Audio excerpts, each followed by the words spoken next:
Let's look at some paedophilia in the establishment. The Queen knew Jimmy Savile. Prince Charles knew Jimmy Savile, regarded him as a great friend. Prince Andrew regards Jeffrey Epstein as a very good friend as well. The Queen appointed Lord Carey, who covered up paedophilia. She made him a lord in 2002. So now this man who covered up paedophilia can now help change laws in the House of Lords, the top British establishment. The Queen knighted Jimmy Savile. The Queen also hung out with paedophile Rolf Harris. She also knighted Rolf Harris. Rolf Harris and Savile were both friends. But I did notice that you kissed Sir Jim's ring when he came in. Savile even acquainted himself with one of the popes.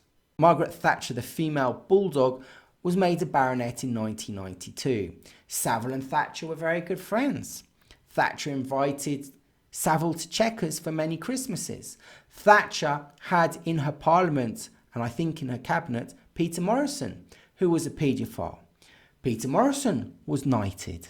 The decision to embark upon this investigation was in part in response to the public concern that some politicians, including Cyril Smith, were involved in child sexual abuse and able to abuse with impunity because they were protected by the establishment.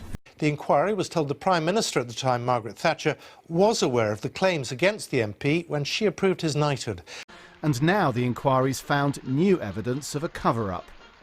This inquiry made a request to MI5, the security service, to see if it had any information that was relevant to this investigation. It did. Secret files from MI5's archives suggest in 1979 prosecutors lied to journalists and denied Smith had been investigated.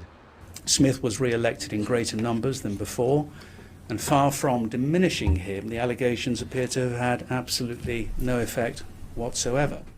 Archbishop Edward Adams withheld information from IICSA. He also refused to speak to victims that emailed him. That the Vatican's UK Papal Nuncio, Archbishop Edward Adams, provides evidence, and since then has simply refused to even acknowledge the ever more urgent letters from this inquiry to him requiring that evidence. He represents the Catholic Church, the Pope and Jesus. And he also met Lord Carey, who also covered up sexual abuse.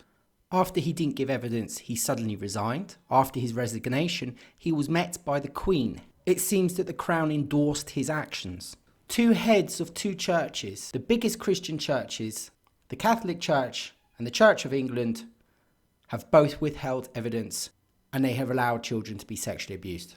We're gonna change the world.